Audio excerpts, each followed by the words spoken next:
Lundi 20 février, sur Sud Radio, Michel Thor est revenu sur sa longue carrière de chanteuse.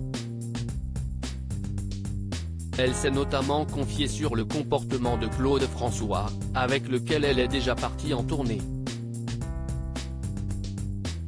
Si Claude François était un immense chanteur adulé, son attitude n'était pas des plus exemplaires.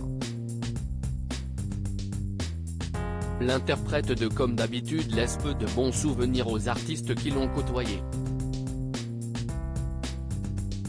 Ainsi, après avoir pris Alain Chamfort sous son aile, il se serait mis à saboter ses concerts par jalousie. Il ne supportait pas que les gens aient du succès avant lui. Comme il a fait de moi une petite vedette, ça marchait, ça le rendait fou de rage, avait expliqué l'intéressé en début de mois dans On refait la télé sur RTL.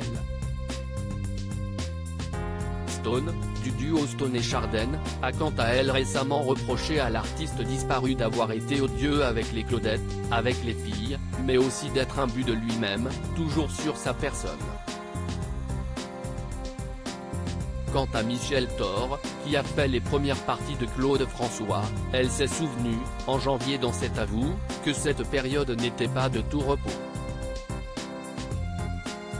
Il était perfectionniste, il était excessif, mais tout ça c'était pour son métier, pour faire mieux.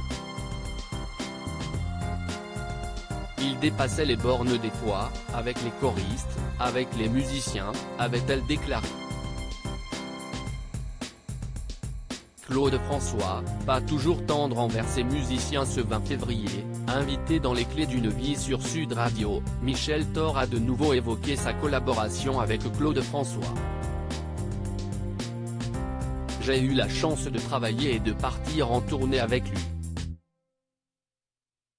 J'ai pu le regarder travailler tous les soirs, répéter puis monter sur scène. Je dis que j'ai fait l'école Claude François. Si est à dire que je pense avoir appris des choses parce que si est un grand professionnel qui était vraiment perfectionniste, a-t-elle confié. Par ailleurs, elle n'a pas nié le comportement excessif de l'artiste.